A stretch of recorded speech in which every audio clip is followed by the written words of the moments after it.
Όλες οι ενδείξεις δείχνουν πως ο Βλαντίμιρ Πούτιν ίσως να χρησιμοποιήσει χημικά ή βιολογικά όπλα με στόχο να επιχειρήσει να αλλάξει δραματικά την πορεία του πολέμου. Αυτό εκτιμά ο σύμβουλος Εθνικής Ασφάλειας του Λευκού Οίκου, Τζέικ Σάλιβαν.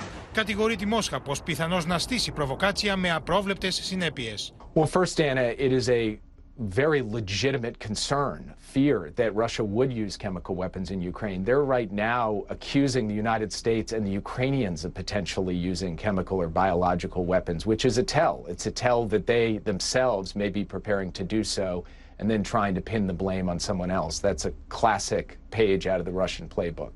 Today, as we work closely with our NATO allies and partners, and together we communicate through channels to the Russians to reinforce that message that Russia, in fact, would pay a severe price if they use chemical weapons in Ukraine. Στο ίδιο ύφος είναι και η προειδοποίηση του Γενικού Γραμματέα του ΝΑΤΟ. Ο Γιάννης Στόλτεμπεργκ προειδοποιεί τη Μόσχα πως αν επιχειρήσει να χρησιμοποιήσει βιοχημικά όπλα, αυτό θα ήταν καταστροφικό.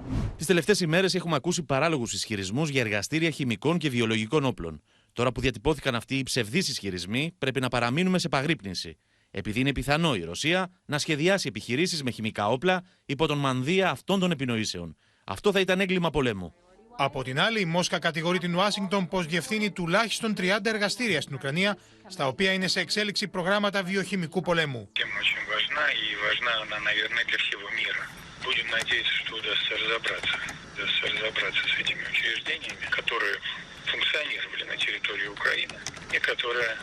эксплуатация, которая фактически осуществлялась американскими специалистами.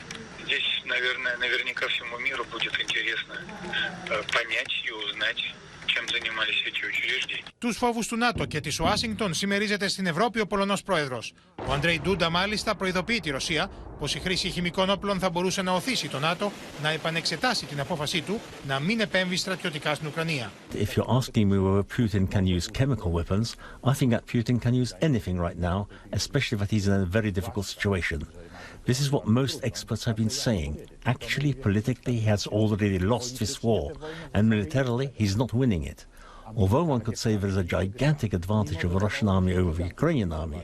If you take a piece of paper, and if you do the maths, then they've got a crushing, overwhelming majority, but they are not able to win the war. Αλλά και στη Βρετανία, στελέχη της κυβέρνησης Τζόνσον εκφράζουν φόβους πως ο Ρώσος πρόεδρος θα μπορούσε να χρησιμοποιήσει όλα τα μέσα, ακόμη και πυρηνικά όπλα, προκειμένου να κερδίσει τον πόλεμο. We know that he is capable of terrible violence. Yes, I think there are different ways in which you can describe how Vladimir Putin is operating.